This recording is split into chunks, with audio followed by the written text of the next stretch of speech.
Andrew Kelly. I got to spend a little time with Andrew last night. We were actually going to a meeting and I got lost, so he got me back on track, which was good. So I know he's good directionally. Also, Andrew, Margaret gave a great introduction for you. I didn't know she was going to announce that you were joining us until after your presentation. So I hope that doesn't put a little extra pressure on. Not at all. But thank Not you. at all. Thank you for being here this morning, and we really look forward to working with you in the months and years to come. Thank you very much, Chairman Bissett. And it was terrific to meet you and get a tour of Raleigh and a little bit of North Carolina history from that tour. Both President Spellings and Jay have the benefit of being from Texas, so you'll have to forgive me my Yankee accent. I was born and raised in New Jersey. I'll try to sprinkle a few y'alls in there every once in a while, as folks have told me.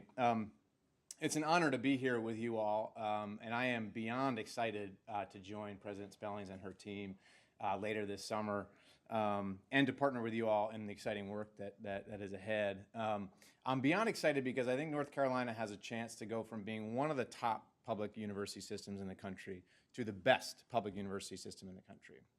And not just the best in the way we traditionally define the best, the most elite flagship universities, maybe the best sports teams, but the best system across the board, a place where a variety of students with lots of different interests can come and find an affordable option, work hard, and earn a credential with labor market value that expands their labor market opportunity. And to do all that, of course, while continuing the tradition of excellence in research and innovation. North Carolina can and should be a system that the rest of the country learns from, in my opinion. And there's ample opportunity to lead on this front. I don't have to tell anybody in this room that. Families are anxious about the cost of college, and they're desperate for some bold thinking on how to make college more valuable, not just more affordable, more valuable. And policymakers are looking for solutions. And I'm looking forward to working with you all to come up with some of those. Before we can solve problems, though, we have to define the problems we face clearly. And that's where I wanted to start today's talk, with an attempt to clarify the problems that we face as a nation in higher education, and to talk a little bit about the context in which we're operating, and then shift into some lessons about what we've learned about how to do better in higher education, particularly with respect to student success. You'll notice I'm only talking about North Carolina for a section in the middle. I wanted to talk from a national vantage point, my current vantage point. I'll talk a bit about where North Carolina falls in that spectrum in the opening slides, but most of this is sort of from my perspective on the 10th floor of a DC office building, which you can see a lot from there, it turns out. So the context, these are going to be trends that are familiar to most of you, but I want to just walk quickly through them. So we're just coming out of what was a big boom in enrollment. Higher ed enrollments tend to be counter-cyclical. When the economy goes down, people get pushed back into higher education. So you can see that this is fall undergrad enrollment in degree-granting institutions. You can see it really dramatically at the 2-year level. There's sort of a big bubble, it comes back down as the economy improves. 4-year level as well, now it's leveled off. Important thing to keep in mind about this trend, particularly at 2-year level, is that a lot of the students that came into higher education were in higher education for the first time. They were non-traditional students, they were adults, they tended to be lower income. That explains a lot about the trends we're seeing in terms of loan repayment issues and so on. What happens when enrollments go up? Well, if state funding doesn't keep pace with those enrollments, even if state funding stays about the same, or even if it increases slower than enrollments increase, state spending per student is going to fall. And that's what we've seen across the board. Only a few states have increased it, mainly states with energy booms, so places like North Dakota and Alaska. Just to simplify here, the United States average on this measure was down 24% over the past 14 years, between 2000 and 2014. This is inflation adjusted. And then North Carolina had it a little better than the rest of the country, a little better than the average, down 20%. But certainly funding per student came down. What happens when funding per student comes down? Well, institutions typically say, well, we don't have any choice but to make up that revenue by raising tuition. And that's what you've seen. The picture is not pretty for public 4-year colleges. Every state, Ohio, I think reduced its tuition by about a 0.5 percentage point over that period. So otherwise, if you lived in any other state, you're facing a much higher sticker price than you were before. Not necessarily net price. Net prices rose more slowly because of grants and aid. North Carolina here was a bit above the national average in terms of the increase in four-year tuition prices. These are all adjusted for inflation, as you can see on the slide, and it's in-state tuition. These are for four-year colleges. So North Carolina had a little bit worse than the rest of the country. It's important to remember, though, that even though the growth has been really high, North Carolina is still 41st on a list of 50 states in terms of how high its tuition is. It's toward the bottom. It has very inexpensive tuition, and I'll show that in a little bit. So now we all know what's happened. When tuition prices rise and family incomes have stayed basically stagnant, they haven't grown, and in many cases they've declined, you see a big boom in student debt, right? This is the number we all keep hearing about, 1.2 trillion. It keeps going up. These are data from the New York Fed. These are not adjusted for inflation, but this is a remarkable increase in any kind of social phenomenon. As a social scientist, I can say that with some confidence. We've also seen a growth in student debt per capita. The blue line's North Carolina. These are also data from the New York Fed. Again, slightly below the United States, which you'd expect given lower tuition prices on the whole, but it's climbing. It's going in an upward direction pretty clearly. Well, as I said, when enrollments boomed, a lot of those folks were people who were non-traditional students, adult students working full-time often or working part-time. So what we saw was completion rates have actually come down, and completion rates sort of dipped, especially for the group that was in the teeth of the recession that came back into higher education, and the dropout rate has grown.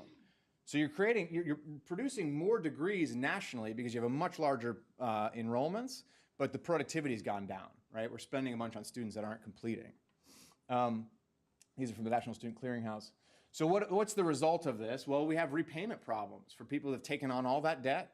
They've struggled to repay their loans. So this is from a paper that the Brookings Institution released last year, and it took student loan record data from the Department of Education and merged it up with data from the IRS. So you could actually follow students in the labor force and see how they were doing in paying back their loans. So you can see the top is 5-year cohort default rates. So institutions currently are held accountable under a federal standard for their 3-year cohort default rates. Those are not as informative as looking over the lifetime or a longer time horizon. You can see the 5-year cohort default rates for community colleges and for-profit colleges are enormous. When I show this slide to folks who work in finance, they cannot believe that could be true. Selective 4-year colleges, not so bad. Those are students who were typically going to college before the recession, and they're still going today. The 2-year negative amortization rate is what percentage of your borrowers owe more 2 years after they entered repayment than when they started. Your balance is going in the wrong direction. And you can see, again, even at selective 4-year colleges, that has gone up from about a quarter to 36%. It is enormous, again, in the less selective institutions. And I should say, these are not counting just graduates. These are all students. These are all students that entered repayment. So what do we have? The combination of these contextual factors, this is a defining middle class issue now. College affordability and college value is a defining middle class issue. This is one of my favorite polling items on this. It's from the Heartland Monitor poll in 2013. It was specifically focused on middle class issues. And they asked, which of the following do you believe would do the most to improve the economic situation of middle-class Americans today? Higher education was the plurality, 38%, almost 40%. Healthcare came in distant second. Things like retirement and housing were sort of, didn't even come close to touching it. So we've got some troubling trends. We've got voters that are upset about it, and the question is, how do policymakers respond? Coming from Washington, policymakers in Washington don't always respond as effectively to urgent matters as they should. And what I mean by that is problem definition in policymaking is almost the whole ballgame, right? You have to have a clearly defined problem before you can solve it. And what we've seen in Washington, I think, are two narratives that have surrounded student debt, one of which is much louder than the other. And the first narrative is essentially that the growth in aggregate debt, so it's that $1.2 trillion number, and in balances and in individual level balances, are the problems to be solved. And the way we solve those problems are we propose free college, right? We just mechanically lower the price of tuition by flooding the system with subsidies. Loan refinancing, we allow all borrowers to refinance at lower rates, even though that provides the biggest benefit to the borrowers who have the biggest debt, who are graduate students, right? Who are not the ones we should be particularly concerned about, and who probably are having no trouble paying back their loans. Or loan forgiveness, right? We have an income-based repayment program that has generous loan forgiveness, particularly if you go into the public sector. Now, to be clear, these solutions are focused on cost shifting, right? They're shifting the cost from students and families back to taxpayers. And there's a reasonable discussion and debate to be had about what the right balance is between public and private. But be clear that this is not designed to change many of the incentives that institutions or students and families face. So that brings me to the second narrative, which is the one that I have been writing about and my colleagues, which is an alternative view is that student debt struggles reflect low rates of student success and high costs. And I mean high costs, not just high price of tuition, but also the high cost of educating students. And in many cases, inflated cost structures, right? Lots of growth in administration and amenities and so on. So the solutions there are very different, right? It's not a simple problem to solve. We can't just mechanically lower tuition with more money. We've got to figure out how to improve academic preparation. You're not going to get very far if your K-12 system is feeding students who are not college ready into the system. We've got to inform consumers about their options. We have to give them better information up front about what things cost and what the likely outcome of those things are. And we have to create incentives for institutional improvement and cost containment.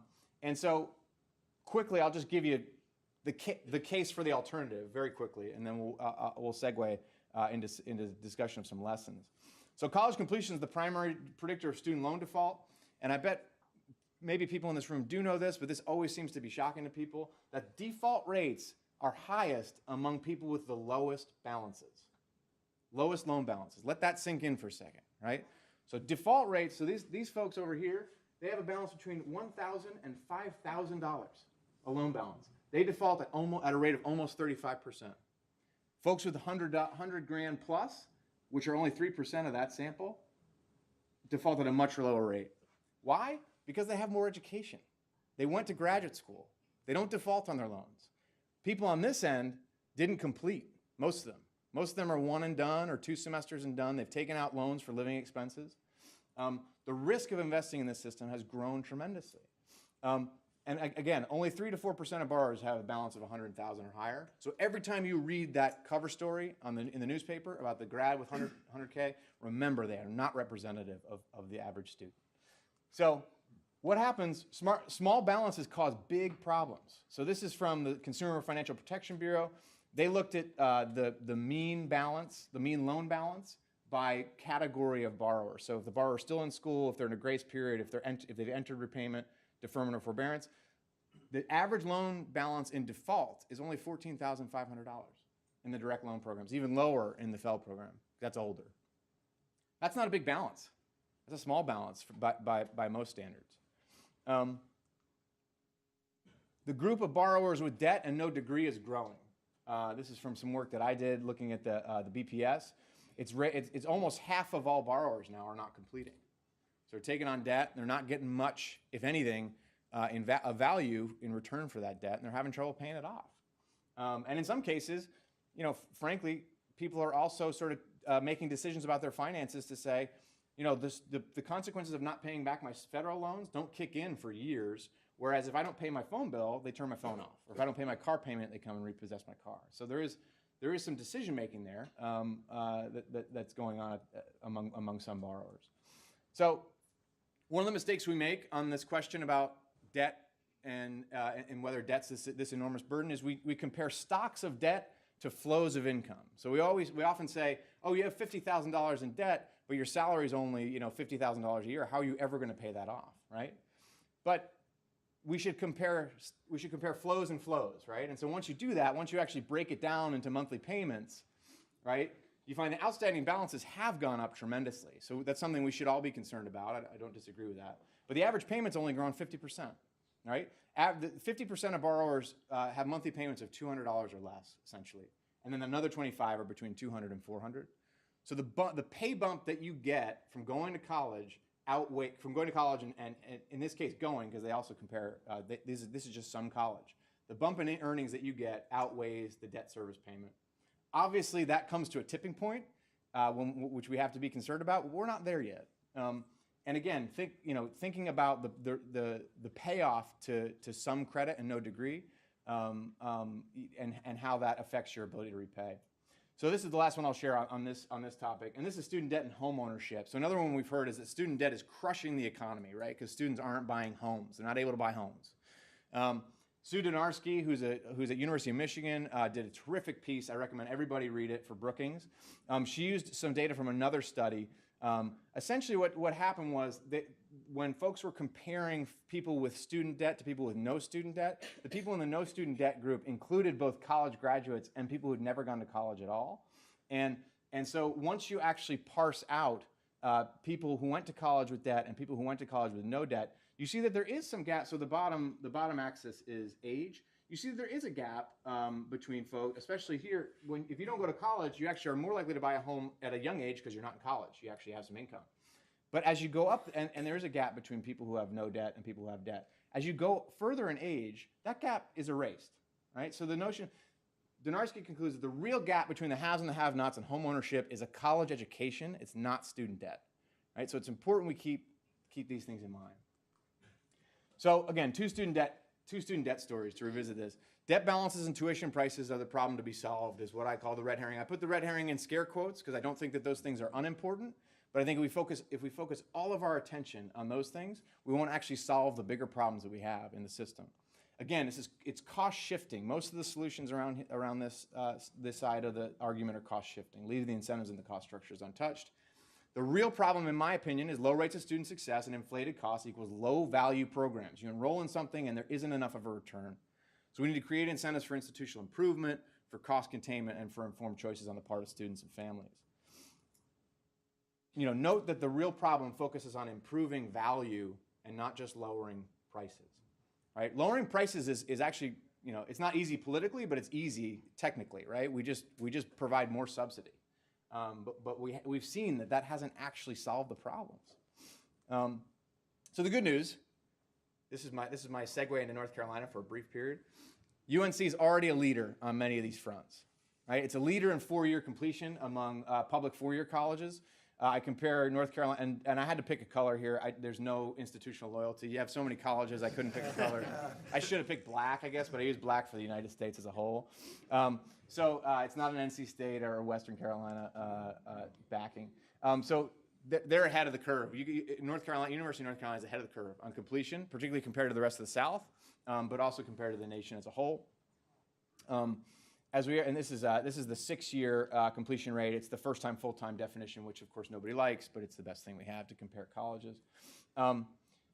It's a leader on funding per student. I know that the story around here is the story like it's been in most states, which is we've been cut to the bone, and we can't sustain any more cuts. When you look at North Carolina in comparative perspective, it looks actually really good and really healthy. And I know that big bubble and then the decline feels differently at the campuses.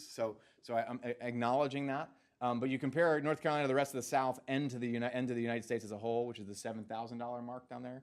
North Carolina stands out as a leader on this front. And these are adjusted for inflation. In-state tuition and fees, again, as I said, stands out as a leader, low tuition. But attainment's just average here, educational attainment, right? So North Carolina, again, is in the red. This is bachelor's degree attainment. I focus on bachelor's degrees. We're talking about the four-year system here.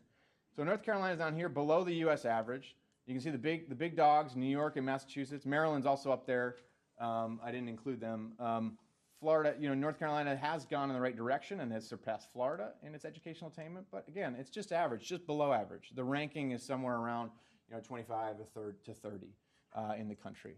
This is based on the American Community Survey data, the most recent. Cost per degree is above average. So I did a project for the Chamber of Commerce under President Smelling's leadership, and we looked at cost per degree. These are updated numbers from that project. This is from the Delta Cost Project. This is simply just dividing the education and related expenses, which is a category that the Delta Cost Project has come up with to measure educational spending on instruction and instruction-related activities. So you can see the cost per degree is trending in the right direction. The ranking's trending in the right direction, but it's still above average. You know, this is a measure of productivity as opposed to just spending, right? The state is spending a lot and doing well on completion rates, but maybe not as well on productivity as we might hope and as taxpayers might hope. The thing I want to finish up this sort of summary of North Carolina with is to think about economic mobility, upward mobility, which is the issue that got me interested in studying higher education in the first place, and where I've spent a lot of my time. This is a map from Raj Chetty and co-authors up at Harvard. They looked at the geography of mobility. They essentially asked if you were born to parents in the bottom half of the income distribution, what's your average percentile rank as an adult once you grow up? And they actually linked, using tax records, they were able to link parents to students based on which dependents were claimed. First of its kind study. I recommend you go poke around on the website. It's terrific. You can see North Carolina, the South as a whole does particularly poorly. North Carolina has low rates of upward mobility based on their analysis. In particular, of the 50 largest commuting zones, what they call, which is a sort of a nest of counties around the biggest cities, Raleigh and Charlotte have among the lowest economic upward mobility, as they define it, in the country. So the column all the way to the right is the one that's most intuitive. This says the probability that your child reaches the 5th income quintile, the top quintile, if your parent was in the 1st income quintile. And in Charlotte, in Raleigh, it's 5% even, and in Charlotte, it's even lower. Well, why does this matter to higher education? Because higher education is a big mobility enhancer.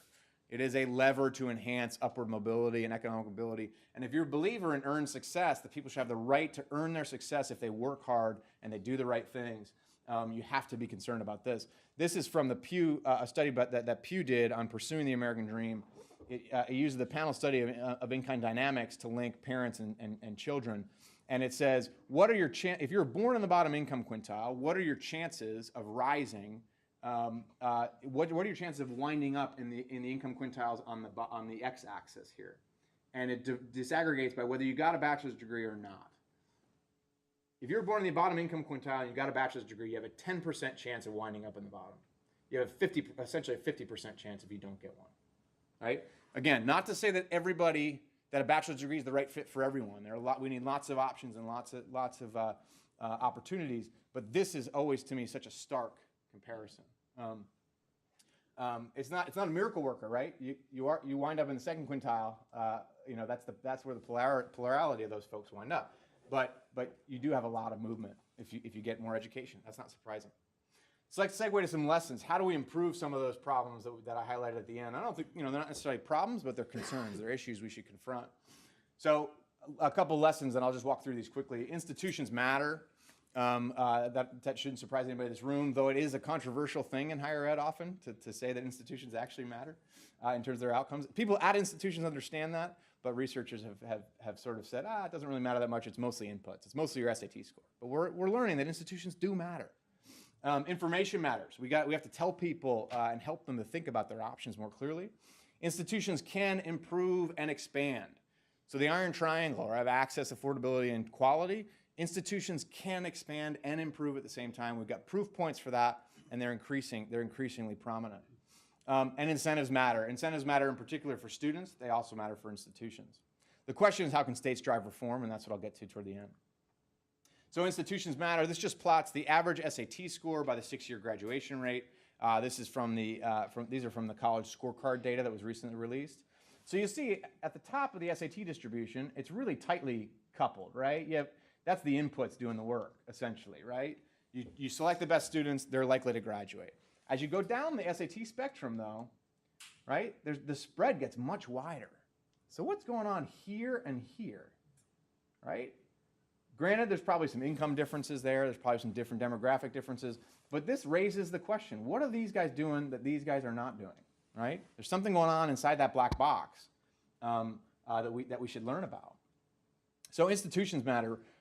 This is a study that actually looked at North Carolina in particular. They used North Carolina's amazing data to track students. You guys do have amazing longitudinal data to track students from K-12 and into the public system. And they found that low-income students in particular were likely to do what they call undermatching, which was to apply to and to enroll in a less selective college than they were actually eligible for, right? And eligible for meaning their academic qualifications would have allowed them to enroll in that school. They found that completion rates were 15 percentage points higher among students that didn't undermatch compared to those who did, that actually enrolled in a selective college. And they found that 2/3 of the low-income students were lost at the application phase. They didn't even apply to the best college they could get into. Right now, if you're like me and you believe in a meritocracy, right, then students that do well in high school should aim as high as they possibly can. And we should be encouraging that and encouraging more of them to do so. What goes on in the black box? Well, we don't know. I'm going to talk a little bit about that in a second. Information matters, right? So students respond to inexpensive informational interventions. I'm sure you folks have seen, this is Carolyn Hoxby's work with Sarah Turner. Carolyn is an economist at Harvard and Sarah Turner is at UVA. They sent customized packets to students using the SAT data from the College Board. They identified students that scored high on the SAT but lived in low-income census tracts, right? The students that are likely to undermatch, according to the Bowen and Chingos and McPherson book. And they sent them customized packets that said, here are the options you have, here are the likely prices you'd pay, the net prices you'd pay. And they found that it increased the probability of applying to a peer institution, an institution that fit your academic qualifications, by about 80%. It improved the probability of enrolling in one of those institutions by almost 50%, by 46%, right? So if we know that helps students graduate, then that's gonna raise their probability of completion. This is Ben Castleman's work at also at UVA. This is where he texted students. He found that students who actually had already gotten in and were on the brink of matriculation just disappeared. They didn't show up over the summer. And he found that in some cities, that rate of what he calls summer melt was as high as 40%. He had students that just didn't show up. And so he developed a study that texted people, just randomly assigned people to receive a low-cost text intervention that said, you better do this, and do this, and show up for classes. And they lowered the rate of what they call summer melt by about 7 percentage points at a cost of $7 per student. Cheap, not expensive, not an expensive way to help people enroll. This is just quickly. This is at the sort of frontier of how of low-cost interventions. There's some experimentation with cluing students in at an early stage in their college experience to get the right mindset about being in college. That your mind is a muscle and it can be strengthened and improved. That other people feel the same way you did when they were freshmen. There's a good study in Science of this where they did a randomized study of a mindset intervention. I believe it was at Stanford. They don't identify the campus, but they did a mindset where they had the results of a hypothetical survey where students who were who had graduated prior, they made up a survey and said, how many of you felt like you weren't at home or you didn't have any friends? And they randomly assigned that to freshmen. And so the idea was that freshmen would say, oh, wow, everybody feels this way at some point. So I'm not alone. I shouldn't feel alone here on campus. They found that this tripled the chances, this small intervention tripled the chances that African Americans scored in the top quartile in their GPA. This is tiny. This costs almost nothing to do. University of Texas is now doing this at scale, where they have this thing, an intervention where they're calling it the UT mindset. Get the UT mindset. So this is and then here's the big kicker. Institutions can improve and expand. And I've highlighted a couple here. There are obviously some examples here in North Carolina that are also terrific and have received national note. I just wanted to focus on a few outside. Georgia State, and these are not campuses that these are not campuses that you necessarily see at the top of the U.S. News and World Report rankings, right? That's because they take a lot of students. They have, they're not focused entirely on the inputs and who they exclude. They're actually taking more and more students and trying to build their capacity.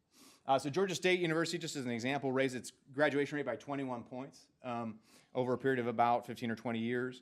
It's now graduating 1,700 more students than it was 5 years ago, which is remarkable. How do they do it? And the graduation rates gaps are erased. Low-income students graduate at the same rate as high-income students. African-American students and Hispanic students graduate at higher rates than whites now, actually, at Georgia State. So how do they do it? Well, they did a number of things. They have a whole predictive analytics. President Spellings mentioned this notion of using data to target students and actually reach out to them and say, you're likely at risk of default of dropping out, or you're not taking the right course. You're not going to stay on path to graduation. So we're going to reach out and sort of notify you of that and recommend that you come in. The other thing that they did was which is really remarkable, which is on the cost side, was they found that these gateway courses that students were taking, particularly in math, that they were having trouble completing, and they were actually stopping them from progressing.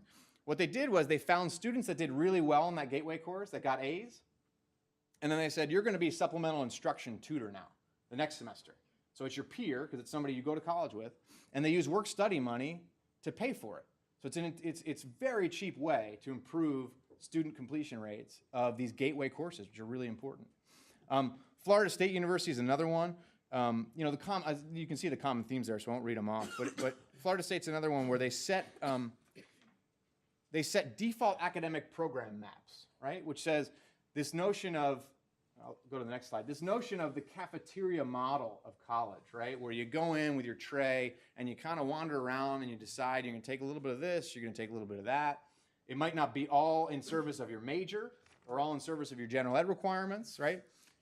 So Florida State said, no, we're going to have default academic program maps that push you toward completing something. We're going to develop exploratory majors. So you have to enroll in an exploratory major when you start college.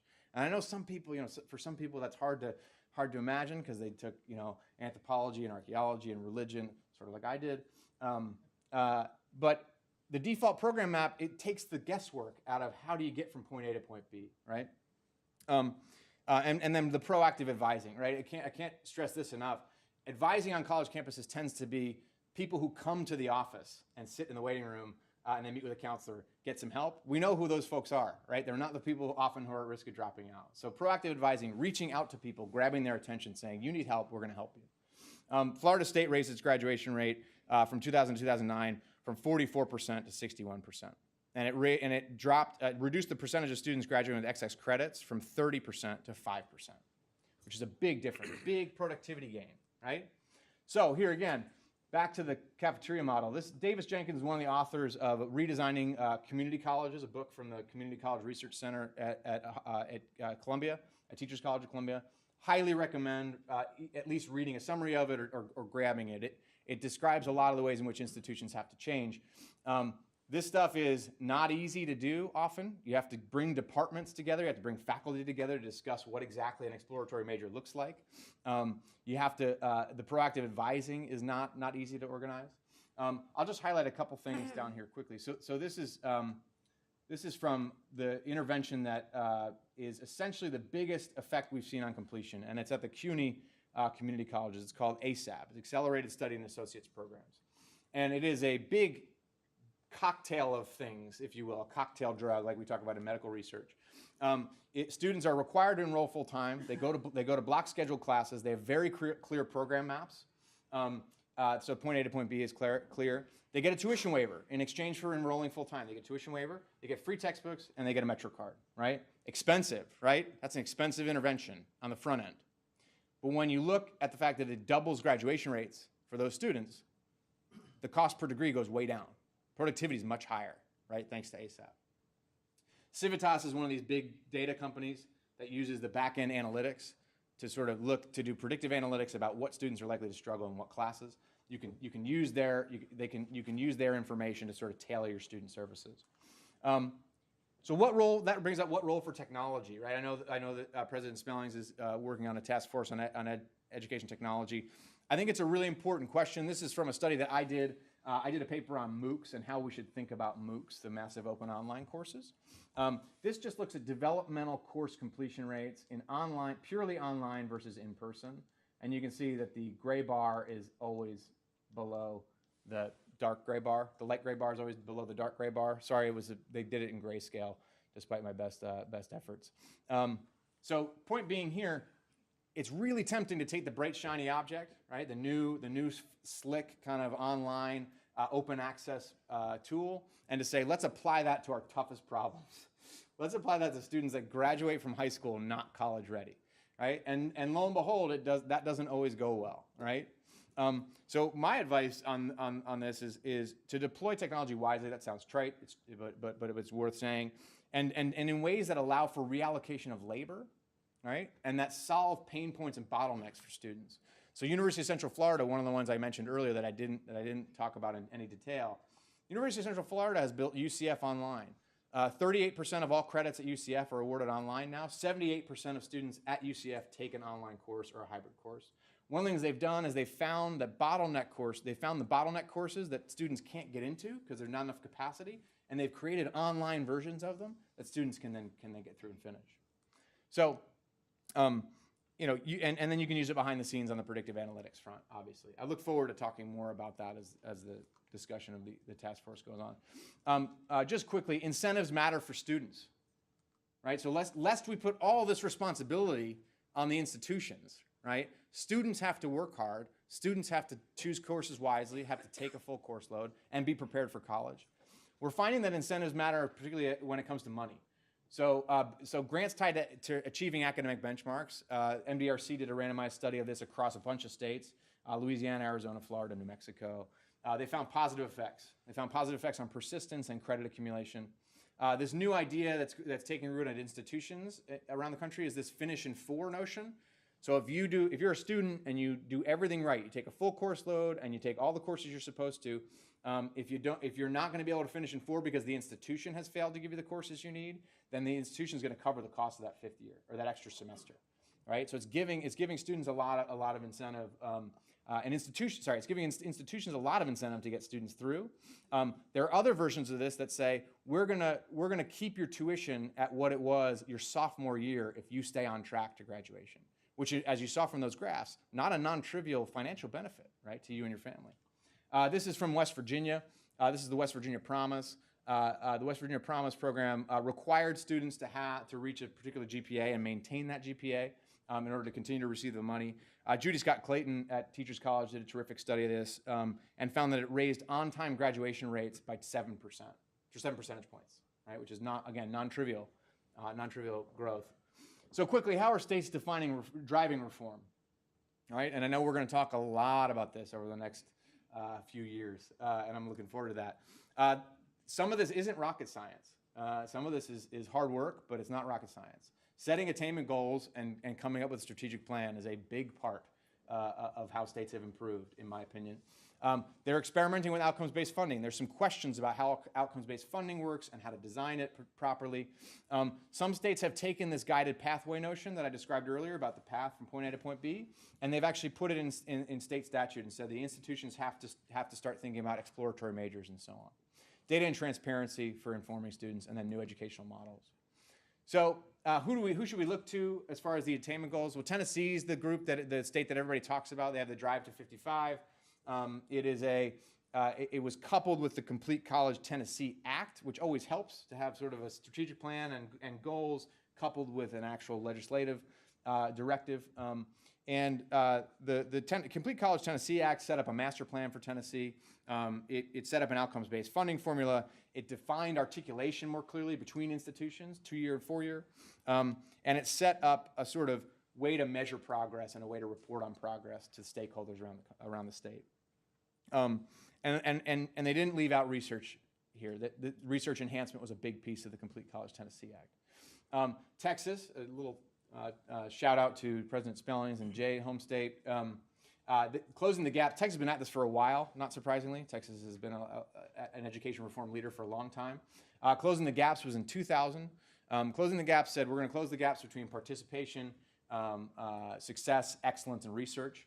And there was a conscious effort on Texas's part to make sure that enrollments and graduation more closely resembled the demographics of Texas, which at the time they really didn't. And it's a credit to the leadership down there that they have stuck this effort out. And now they've shifted to a model 60 by 30 Texas, which is reaching an attainment rate of 60% by 2030. Colorado, you can look up. Colorado Competes is their strategic plan. You can take a look at that if you'd like. Lots to learn from other states here, for sure. Outcomes-based funding, quickly. HCM Strategist, which is a firm in Washington that tracks these developments.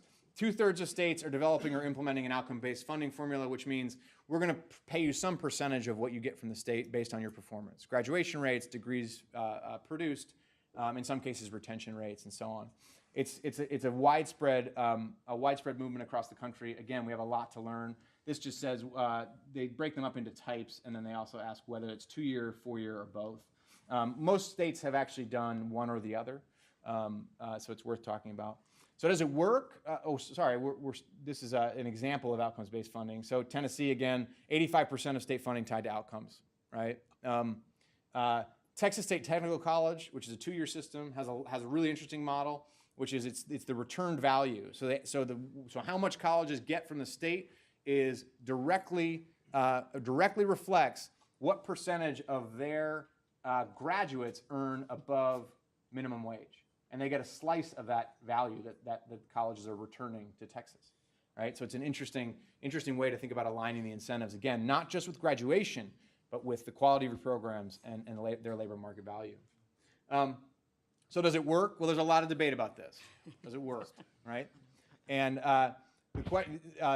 couple studies of it recently have found very little effect. One study that's just hot off the presses found some evidence that schools that were subject to this, to outcomes-based funding, reduced their Pell enrollments, which we don't want to do that. We don't want to create a system that gives schools incentive to simply become more selective and keep people out. You have to think carefully about the design is the message here. It's not consistent across states. This is the percentage of money that's given out based on outcomes. North Carolina is way down here. There's a tiny sliver, according to this study, which is, again, from HCM Strategists. You can see Tennessee up here. So if you treat this as one treatment in a study, you can see why you might get lots of different effects, right? Because it's all over the map. So that's worth thinking about. Transparency in data. This is a big one that's really important to consumers and to stakeholders. We ought to know what value the system's returning to the state, and I know North Carolina's got a lot of excellent data. They have dashboards that are terrific that I've looked over. The movement thus far has been in linking post-secondary records to wage records from once you leave college, right? And to say students that took this program at this institution earn this much on average. Here's the confidence interval around that, and so on. Helpful. I understand why institutions are reticent to say that's how we should be measured. It's not the only way that they should be measured, but it's good. It's an important consumer disclosure, in my opinion. Students should know this.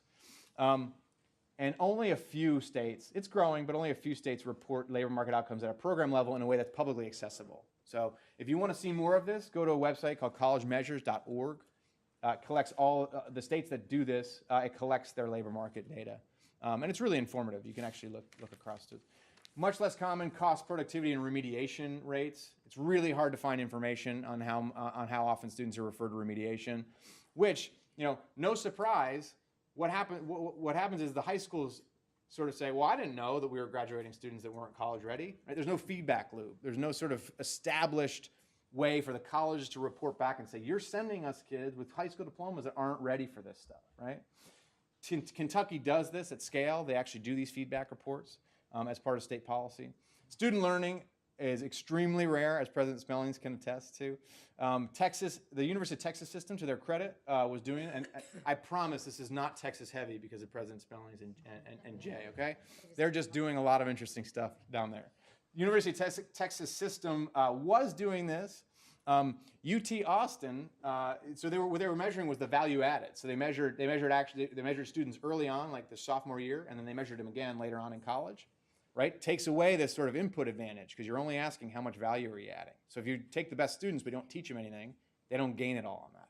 So the interesting thing in Texas is that UT was not as happy about their results as they thought they would be.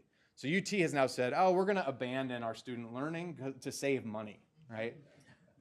It's a drop in the bucket, folks. I don't need to tell you that. It's pennies on the dollar, right? But the institutions that tended to stand out on this, again, were not the institutions that you think about in the top U.S. News and World Report rankings, right? UTEP did particularly well, as I recall, and some others. So student learning is at the sort of frontier. We're still not there yet.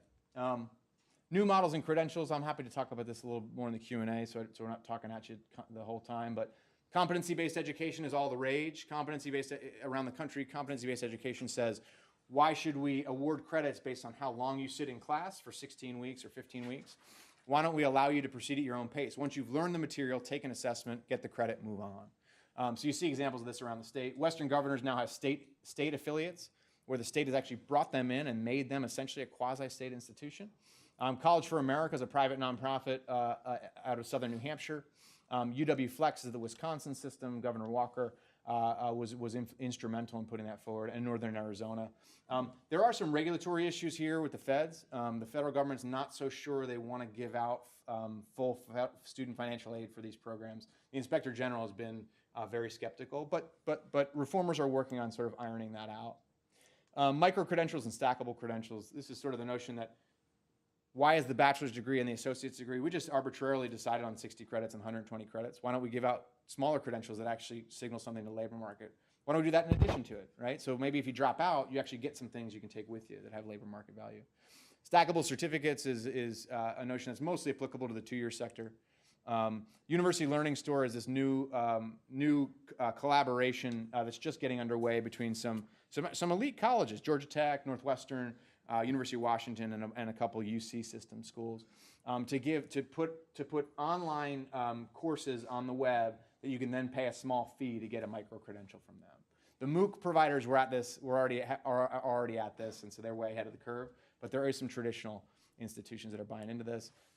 Georgia Tech and Udacity now have partnered up with AT&T to offer a computer science master's degree that has the exact same admissions requirements, content, and grading standards as their traditional in-person master's degree, but it's $6,000 as opposed to between $6,000 and $7,000, as opposed to the $40,000 of the in-person one costs.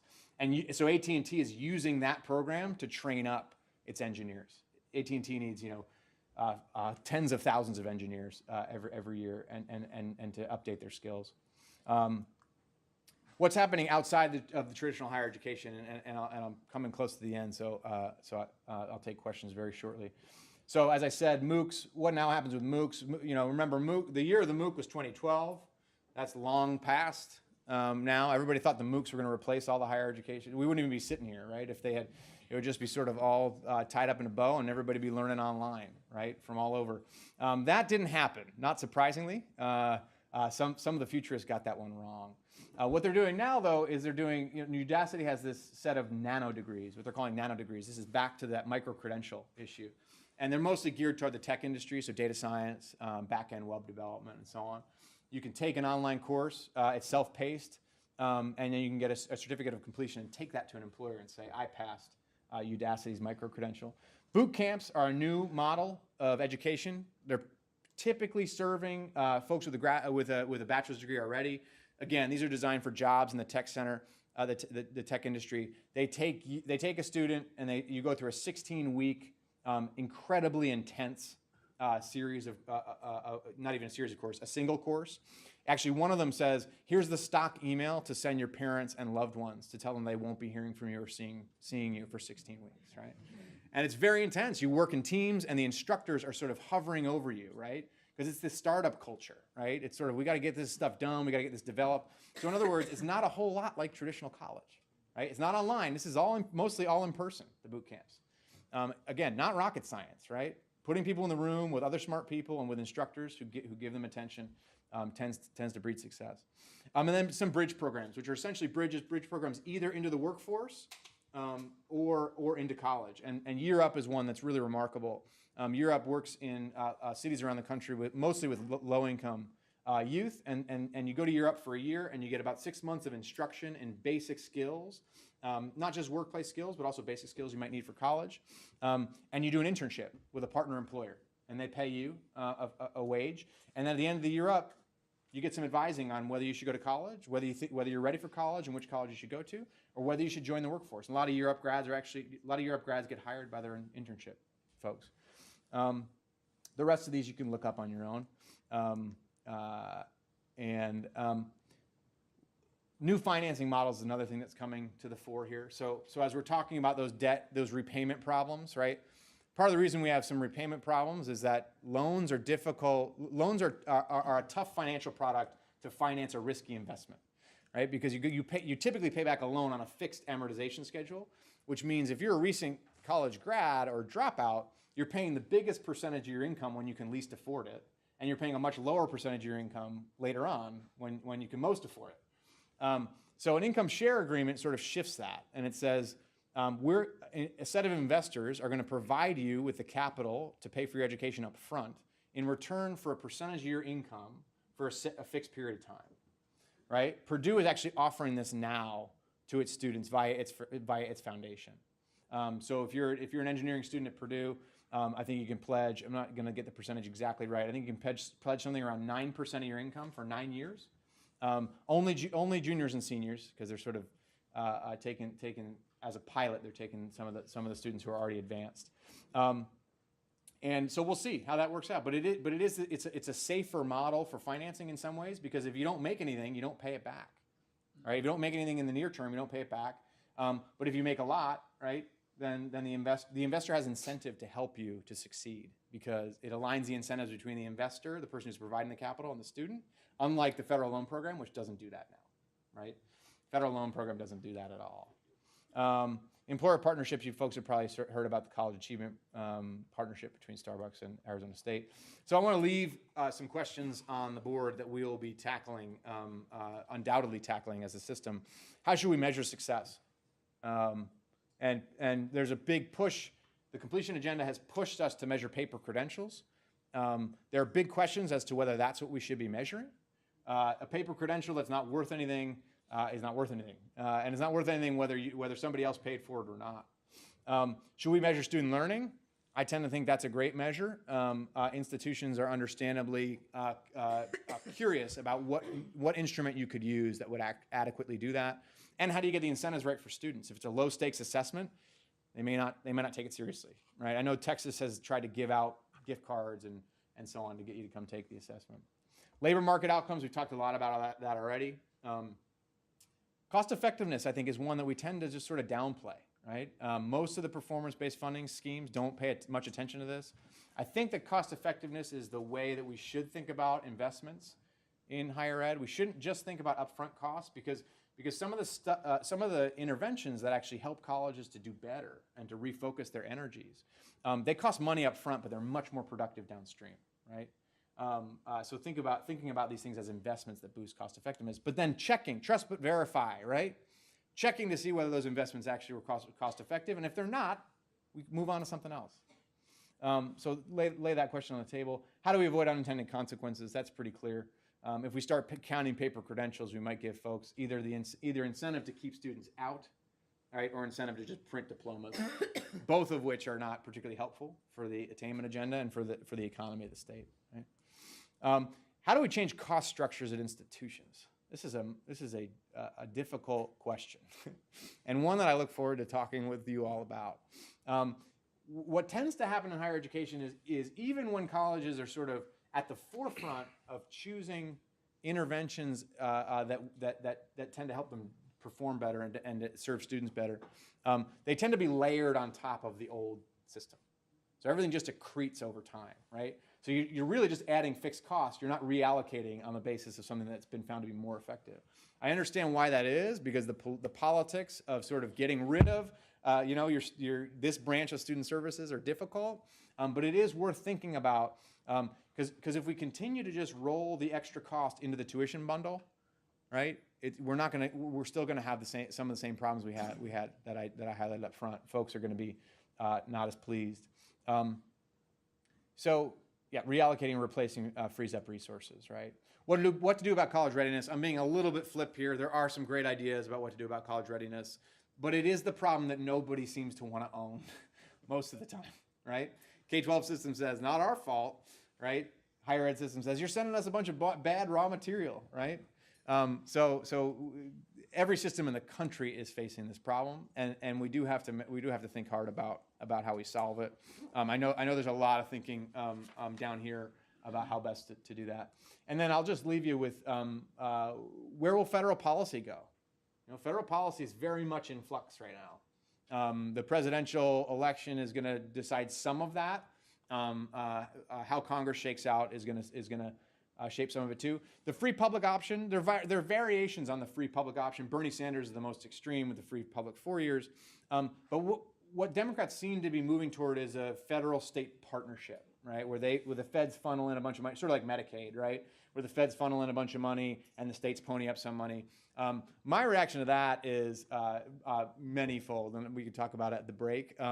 But make no mistake, right? As much as you might like federal money, make no mistake that federal money is going to come with a lot of strings attached, and it's going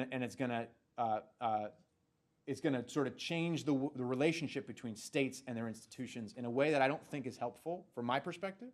But we'll be happy to entertain that. Lower barriers to entry and expand choice. This is sort of the work I've been doing on the right. You know, AEI is a right of center think tank.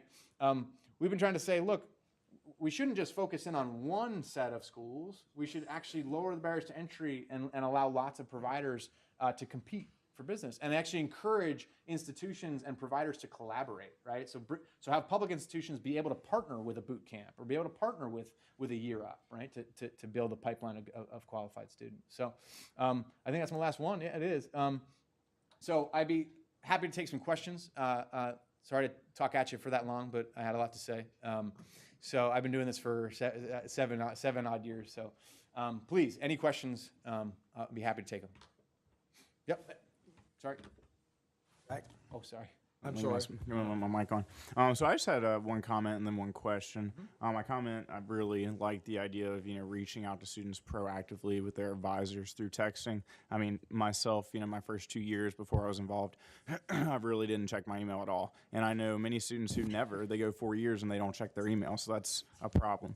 And then my question, you discussed, the need for programs to increase low-value returns in part by focusing and knowing graduation, debt and loan expectations before beginning the program. But I believe transparency is great. But for me, as a political science and English major, humanities student, I am worried in some part how that generally slants towards STEM-related programs. And if so, what can you say, I guess, to people like me or in humanities that can be and are concerned about that trend and what our degree may look like from, a more STEM institution, me going to state in particular.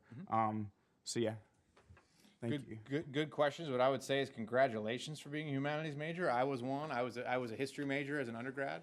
I like to think it served me particularly well. I'll let you all be the judge of that. I think there's a mistake that people make, and I think it's an increasingly chronic mistake, and that is because college has gotten so expensive. Students are focused on what they think is going to deliver the economic benefit, the biggest economic benefit. And I think STEM's a little bit of a different case here, but I think what I'm saying is that students have tended to shift toward away from the liberal arts, let's say, and toward things that are more pre-professional, right? So communications and business and marketing. The data on some of this suggests that's actually it's not the case that those are more lucrative after graduation. And if you believe the Academically Adrift study by Richard Arum and Joseph Baraksa, they found that those programs were actually not as rigorous often as some of the programs in the liberal arts and STEM. So I do think, and that's not to sort of ding any of those departments, but I do think that there's a potential to have a mistaken impression. And so the point is that actually clarifying those value propositions more clearly can actually help inform people that they don't need to just necessarily go away from what they're interested in, but in some cases they might want to, right? The way I've been thinking about the information side is that states and the federal government in particular should not be matchmakers. They shouldn't be matchmakers for students. We should leave that to the private sector. The private sector should take the data and any number of rankings and ratings and help students pick. But we do have an obligation, I think, as policymakers to warn people off of options that are going to do them potential financial harm, right? So investing in something that's not worth the investment, I do think we should clarify that for consumers. And we can't not clarify that and then complain when they make the investment, right? We can't keep them in the dark and then say, well, all these people are borrowing irresponsibly and taking the wrong programs and so on. So, yeah. Any other questions? Hannah. This is a great presentation. I'm real excited, even though you're from New Jersey, by the way. It's okay. I was just going to say that in looking at when we were talking about student success and resource allocation and how things are structured, when we look at our graduation rates collectively, they look pretty good. They really do. But then if you back out the top 3 campuses, they don't. At the same time, Andrew, if you look at the per pupil funding, we look really good as a nation, I mean, as a system within the United States. But if you back out the top 2 or 3 there also, the per pupil funding does not necessarily match the challenge or the need of the campus. And it's just, it's one of those challenges that the devil is in the details. And I'm not saying that I think we should take the money from our high-performing flagships. I think that would be devastating. But our resource allocation over the years has been added on and shifted, but it hadn't really been, we haven't really addressed the larger needs on some of our campuses. Well, let me be the first to say that today, I'm not going to weigh in on the conflict between the flagships and the other campuses. That seems like it'd be a bad idea. But I will say that I'm sympathetic to the question. This is an issue that folks around the country are dealing with. Is to say, traditionally our funding formulas have done one thing, and we should maybe think about shifting them to do something else, right? To fund a different. Not necessarily even just different institutions, but on the basis of different criteria, right? Not just enrollments, but outcomes.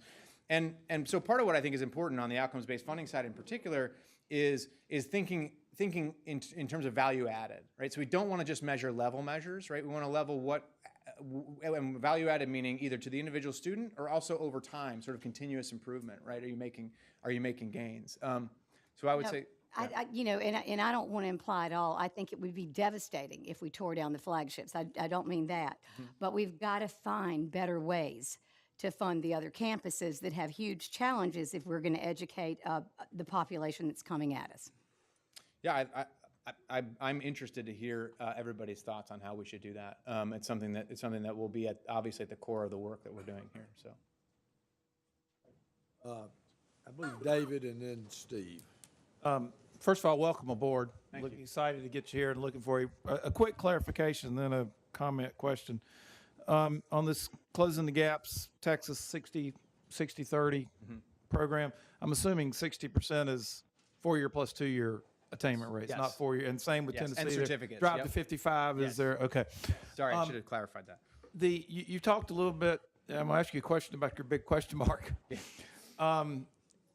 I think it's an issue I've gotten real interested in lately.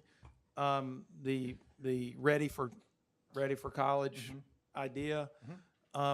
We have a huge problem in rural North Carolina, and college readiness is affected by a number of factors. Obviously, environment, different things. Some things we can't always control or change, but some things we can, like facilities.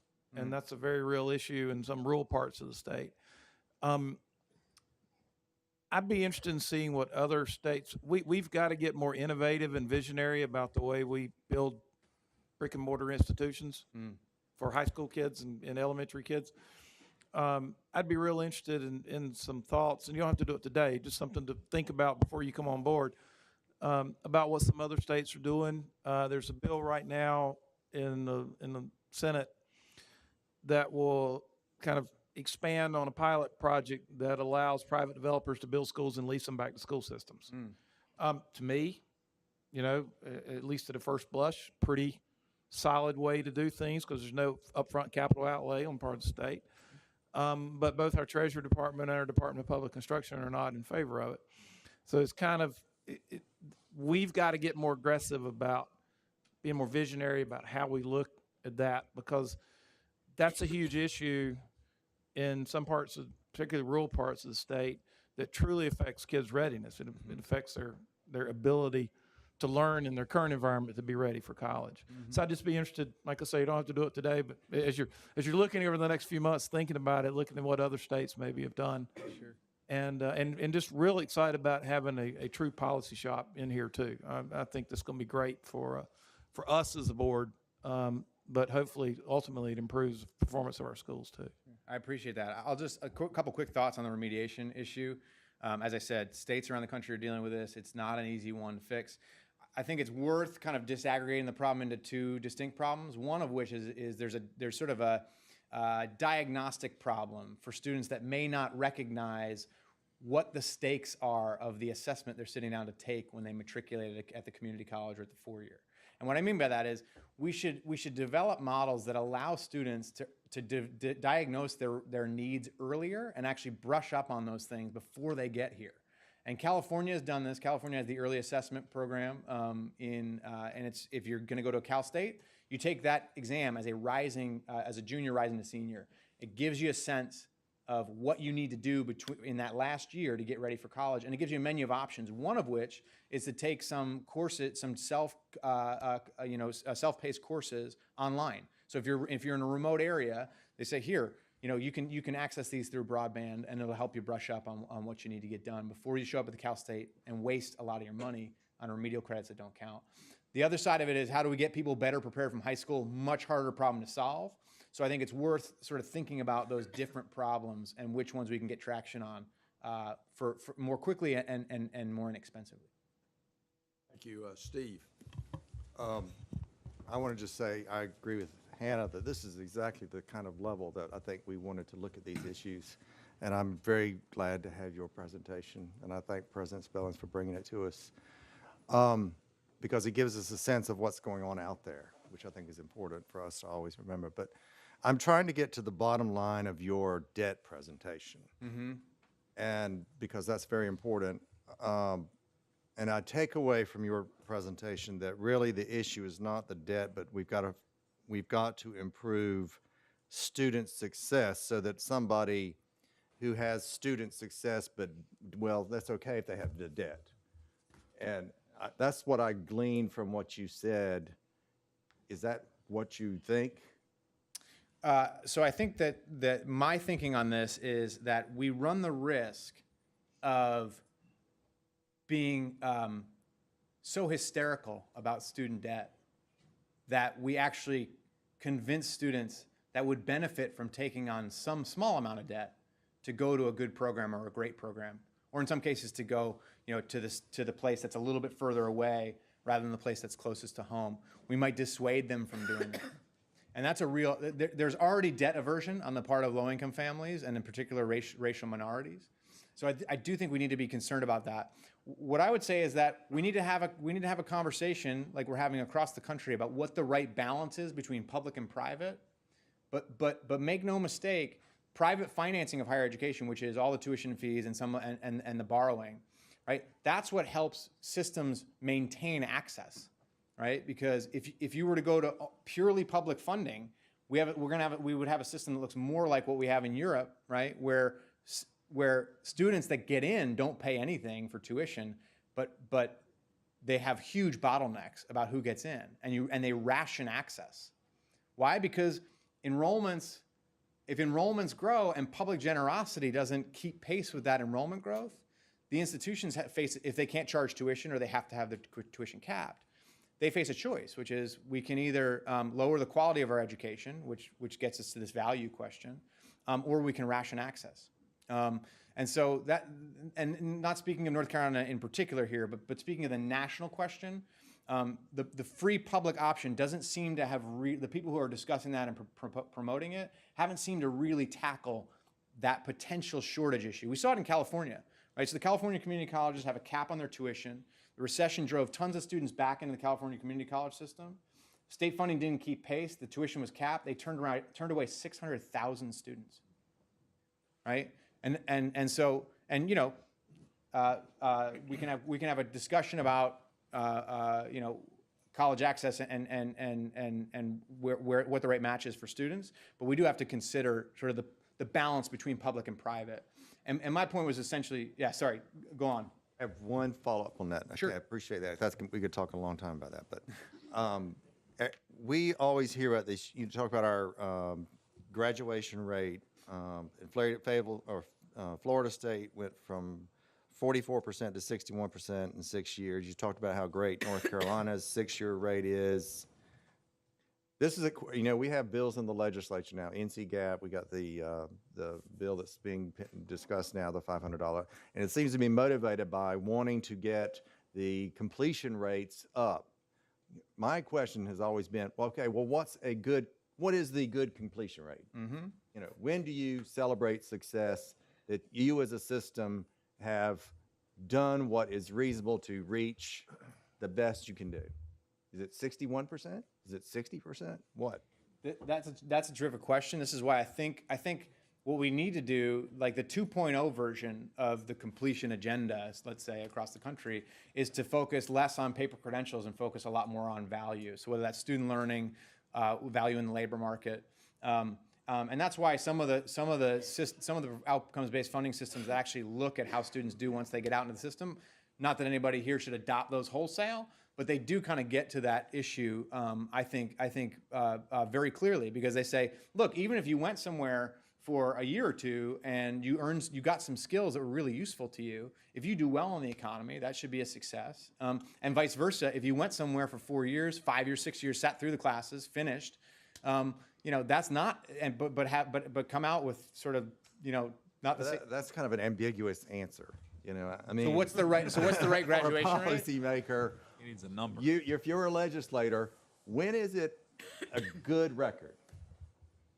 You're saying basically it could be whatever, as long as whatever the kid got out of it for if they were in there for a year or 2 years. But when, as a policymaker, should we find contentment in the number? I think what I would say is that a starting place on that is to compare your institution to a peer institution or set of peer institutions around the country, and say, how are we doing compared to those other institutions? Do we do well? Do we do not as well? So that spread that I showed with the SAT scores, I think that's a place to start for policymakers. I think we do need to acknowledge that different institutions serve different students, and a level-based measure is going to often lead you to believe that the value added is highest at the schools that take the best students, which is not necessarily true. So I do think comparing to peer institutions, but not being content to be in the middle of your peer institutions, you should be at the top. And we should figure out ways to get you, to help get you to the top. I do think in any of this, anytime we're going to tie stakes, this is why this slide's here, and this is why the next slide's there too, right? Anytime we're going to tie any kind of stakes to outcomes, we have to be very careful about what we're actually measuring. If we can't just measure paper credentials, and we can't just measure completion rates. There are lots of ways to gain your completion rate, right? We don't want to necessarily encourage the gamesmanship. We want to encourage the actual hard work. Ambiguous answer. I'm still moving out of my role as a policy wonk to a policy maker. So I'll hopefully have a much more precise answer in 3 months for you. Thanks, Steve. I can tell you and Andrew are going to have a number of conversations in the future. Henry, I think Henry's next, then I'll get Rodney. Sure. Great presentation, by the way. Thank you. I was kind of struck by what other systems are doing to incentivize success. And thinking about the fact we do have a bill here in the Senate, Senator Apodaca's bill right now, which I think has a lot of positive things. I know there's a lot of discussion about it right now. But while the Senate is, while the leadership is looking at innovative ideas, and ultimately it's the same goal, which is incentivizing success, I think we ought to take a look at this as a board and try to help with that mission. I've mentioned this once before. Florida Gulf Coast right now, for instance, if you graduate in 4 years, not 4 years in a day, but if you graduate in 4 years at Florida Gulf Coast right now, they will refund you your entire 4 years of tuition. Not 4 years in a day. You have to graduate in 4 years. And the question has always been, where does that money come from? I'm wondering myself. We now have a legislature that's beginning to say, hey, we're willing to look at some of these things. And so they're having some ideas of their own. I would encourage our board to come up with some of our own to help them in that mission. I think Andrew will be able to help us with that. Yeah. Rodney. Andrew, welcome to North Carolina. We look so forward to working with you in the days ahead. Thanks. I had a question regarding the stackable certificates. And what do you see about that really helping the students towards, I guess, getting optimal learning outcomes? Is that to be a reward for just sitting in a class, or is it really something that can be impactful and meaningful? So I think one of the my answer to this is usually the following, which is if you think about people who complete a bachelor's degree, right? We actually have a stackable system, right? As long as our bachelor's degree was from an accredited college, we can take it to any master's program. We can take it then to any PhD program. We can go back for an MBA. All those credits count toward the broader project, right, of our education. And it happens that at some levels, that's not always true. So before you complete your bachelor's degree, you have to go sort of through it's often a big rigmarole, right, about whether credits transfer or not. So the stackability for me is a question about for students who are not ready and not interested in signing up for 2 years of full-time enrollment or 4 years of full-time enrollment, how can we think about options that provide them with something closer to what they're after? But then at the same time say, hey, look, if you want to enter the workforce and then you realize you've reached your ceiling after a year or two and you want to come back, that foundation, we're going to layer the next layer on top of it, right? So Texas is doing this at Brazosport College. They're doing it in the petrochemical industry in partnership with Dow and BASF. And you know, they've got a short 16-week basics of petrochemical management, petrochemical manufacturing. Students can then come back and use that foundation to build toward an associate's degree in petrochemical manufacturing, and then you can take that if you wanted to go get a bachelor's later. So I think in some ways what it does is it lowers the stakes in some sense of having to be all or nothing, right? Having to sign up for the full freight or not. And so it's worth experimenting with, worth piloting, worth thinking about. I think around the country. Yeah. I think Joe McNeil has a question, and then we'll probably end this session. A great presentation. Thank you so much for joining us today and welcome aboard. I was very interested that you kind of alluded to the fact that student learning was really the gold standard of what you would like to measure, but it seemed to be an ephemeral term that is extremely difficult to quantify. Are there any models out there that you think are making progress towards really being able to evaluate that? It seems to me like a moving target. So the one that's best known is the one that they use in Texas, and it's the instrument that underlies the academically adrift study, which is the CLA, the Collegiate Learning Assessment. And now it's the CLA Plus. It's an improved version of the CLA, and it's designed to measure critical thinking. It's not designed to measure sort of discipline-specific thinking. It's designed to measure: can you solve problems? Can you make an argument? Can you make an argument using evidence and communicate it effectively? So that's one model. One of the issues with that model, again, is the stakes. So it's not clear that students will necessarily take it seriously if they don't think there are any stakes attached to it. So colleges have a reliability issue potentially there. There's another project at the American Association of Colleges and Universities that's focused on student learning, a much broader vision of student learning, and is looking at actual assignments that students have completed in a given course and sort of evaluating those assignments and measuring in a much more holistic way.